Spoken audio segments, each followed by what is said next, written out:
Balikpapan dengan teluknya dikenal sebagai kota dengan ekosistem yang terjaga. Karena keasriannya, Balikpapan kerap diganjar penghargaan yang berkaitan dengan isu lingkungan. Sebut saja penghargaan Adipura Kencana. Teluk Balikpapan dihuni oleh masyarakat pesisir yang sudah bermukim sejak ratusan tahun silam sebagai nelayan.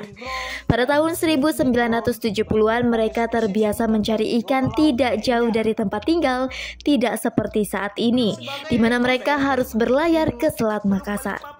Saat ini, ekosistem Teluk Balikpapan tergerus oleh pembangunan ibu kota negara Nusantara karena letaknya memang tidak jauh. Itu sebabnya banyak yang menyebut Balikpapan merupakan pintu gerbang utama pembangunan IKN. Pembangunan yang ekspansif di IKN telah mengganggu ekosistem mangrove dan hutan lindung Sungai Wain atau HLSW yang merupakan daerah tangkapan ikan bagi nelayan dan rumah bagi satwa dilindungi. Sementara itu, konsep hutan kota yang menjadi dasar IKN Nusantara menjadi bias daratan. Hal itu karena Undang-Undang IKN Nomor 3 Tahun 2022 dan Peraturan Presiden Nomor 64 Tahun 2022 tentang konsep Green Blue City tidak memasukkan Teluk Balikpapan sebagai wilayah perairan IKN. Kepada Pahabar.com, juru bicara Forum Peduli Teluk Balikpapan atau FPTB, Husain memaparkan tentang konsep kota hutan IKN yang justru mengasingkan Teluk Balikpapan sebagai bagian dari perencanaan pembangunan wilayah hijau. Bahkan, konsep koridor satwa di kawasan hutan lindung Sungai Wain belum menemukan titik terang. Selama ini kan memang kota Balikpapan ketergantungan terhadap ekosistemnya, baik dari jasa lingkungannya, dari udara kita dan lain-lain, itu sampai kota Balikpapan dapat predikat beberapa kali, dapat kota terbaik, penerima Adipura Kencana berpuluh-puluh kali gitu. Ini memang ada kawasan-kawasan penting tersebut gitu loh, dan itu akan ketika ada proyek-proyek yang mengganggu kawasan tersebut, ya bisa kita pastikan hari ini apa yang digambarkan, apa yang dijanjikan oleh pemerintah kita terkait kebijakan pemindahan ibu kota itu yang ramah lingkungan, itu belum bisa kita lihat gitu loh. Keperbiakan terhadap lingkungan, bahwa mereka akan membangun forest city yang ramah lingkungan, yang bla bla tersebut, itu kalau kita lihat fakta di lapangan saat ini belum kita lihat. Walaupun yaitu khawatir kami memang karena ini nggak masuk kawasan inti, sedikit terabaikan gitu loh. Ya kami sampaikan itu saran-saran tersebut mengenai pentingnya ekosistem pesisir. Di Sepaku juga merupakan bagian dari Das Teluk Balikpapan, Sungai Wain dan lain-lain yang nanti akan dibangun infrastruktur jalan penghubung dan lain-lain, itu sudah kami beri masukan cukup lengkap bagaimana koridor satwa terbangun, seperti apa sistem, karena kita juga sudah punya teknologi seharusnya untuk membangun kawasan-kawasan infrastruktur yang tidak banyak mengganggu ekosistem tersebut gitu. Awalnya ya mereka menanggapi dengan antusias dan lain-lain. Ketika fakta lapangan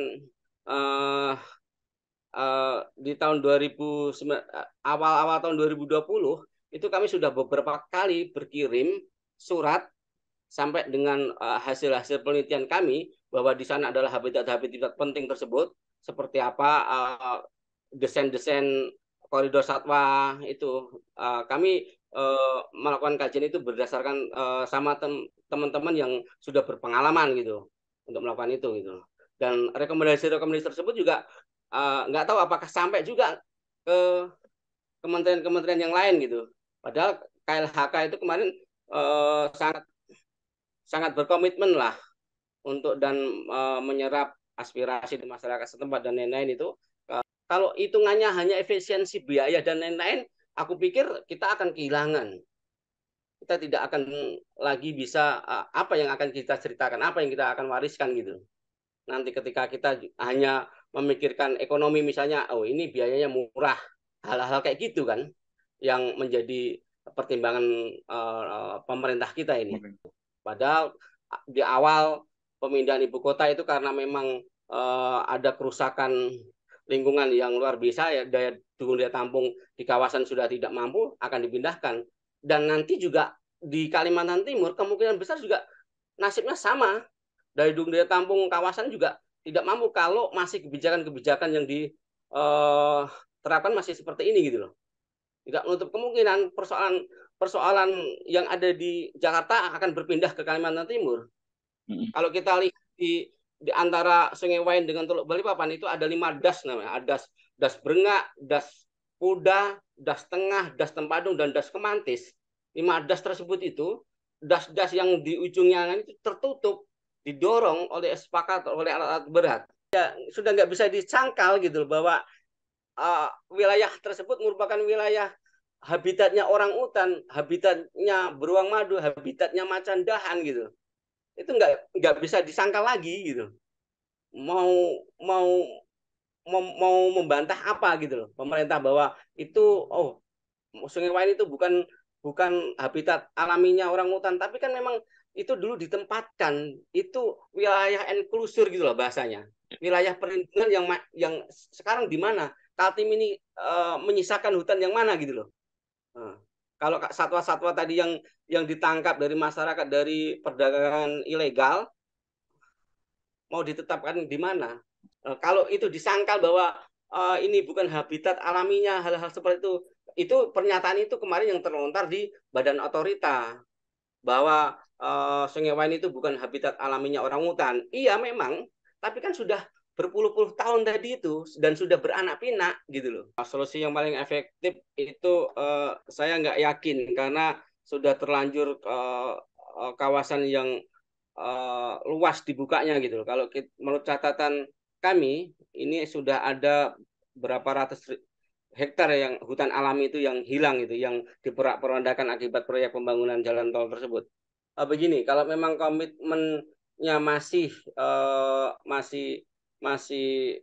ada gitu pemerintah ini dengan forest city-nya, ya harusnya walaupun ini sudah terlambat karena kawasannya sudah dibuka dan sudah ada penutupan sungai gitu, ya mau nggak mau harus ada wilayah-wilayah penting, wilayah-wilayah yang memang secara ya kayak tadi Sungai Pudak yang memang kita lihat videonya itu memang di situ ya wilayah-wilayah itu harus dipulihkan kembali gitu, dibangun entah itu jalan layang gitu untuk supaya bawahnya tetap jadi hutan gitu dan dia masih bisa melalui itu, atau jalan terowongan gitu, jalan bawah tanah.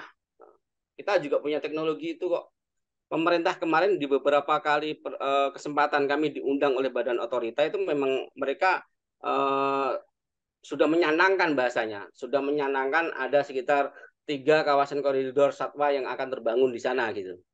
Tapi kan sampai detik ini kami belum melihat itu seperti apa bentuk koridor satwanya yang akan dibangun gitu. Perlu kami ingatkan, koridor satwa itu tidak di dasnya gitu maksudnya. Kalau das kan ya harusnya memang dengan sendirinya harus dibangun jembatan kan. Tapi koridor satwa juga tidak idealnya di kawasan daratnya, bukan di kawasan das yang akan dibangun jembatan gitu loh. Jadi dia akan terhubung dengan das-das yang lain gitu. Dengan demikian, pihak otorita IKN bisa memfokuskan pembangunan koridor satwa pada kawasan darat, bukan di daerah aliran sungai atau das. Jangan sampai koridor satwa justru dibangun di daerah aliran sungai karena hal itu merupakan kesalahan besar. Tim Liputan melaporkan untuk Apa Kabar.